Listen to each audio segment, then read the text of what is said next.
Hi guys, this is Christy Angel with Rock Your Purpose, bringing you your free life coaching tip of the week. These are the tips and tools that I personally use in my life on a daily basis and the ones that I see actually working in my clients' lives as well, because I'm all about what works. Last week I posted a tip on control and fear versus power and love, and how control is never actually power. And a lot of times we get that mixed up, and when we feel like we're losing control is when we try to grapple for power, and it never works. I got a lot of feedback from that. Thank you guys for all of your posts and comments.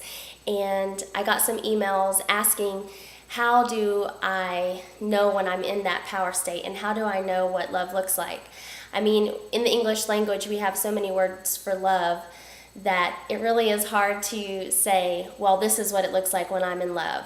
And it's not necessarily just about that love relationship in your life. It could be about loving yourself, loving your kids, loving whatever it is.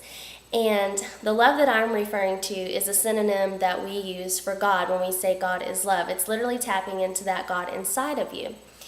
And the closest thing in my human experience that I've ever had of feeling this powerful love is the experience as a mother. And I know not all of you are moms, but you can relate to how awesome and precious a newborn baby is. And I know that whenever I have a child, I bathe it and feed it and change it. I buy it diapers and give it food and clothing and shelter. And I pour my love out to this baby. And never at any point in time do I think, okay, I've given you enough, it's your turn, what are you going to do for me?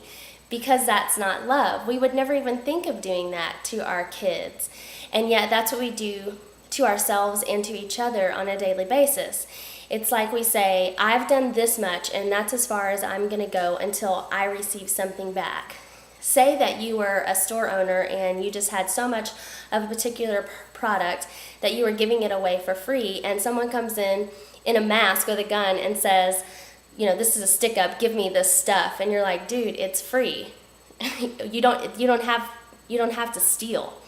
And that's what we're afraid of. We're afraid that we'll be taken from.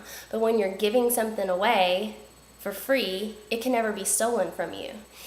When you're not looking for a payment in return for your love.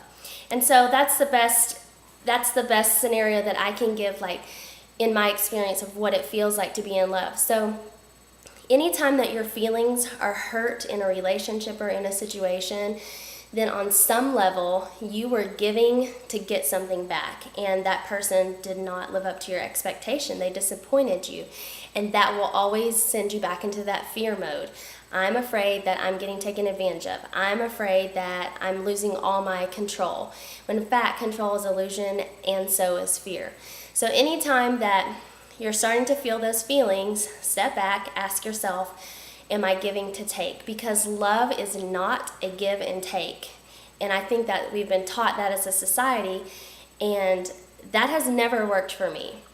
When I'm in that love is a give and take mode, then I'm always frustrated and my feelings are always hurt, or I'm never in my power. And it's only when I understand that love is a give, like a free gift, as if I were saying, here you go, this is a free gift. I wouldn't expect you to pay me for something I gave you. And the idea is that we can have enough love and enough power that it's overflowing, like we just have plenty of it, and we're not rationing it out because we're afraid to be taken advantage of. So I hope that answers your question. Love is a give, it's not a give and take, and it is our synonym for God, and that is the God within, which is our true state of power. And you cannot be taken advantage of whenever you're giving something away for free, and you have plenty of it. So if you have any questions, as always, feel free to contact me at www.rockyourpurpose.com, and be sure and become our fan on Facebook. Have a great week.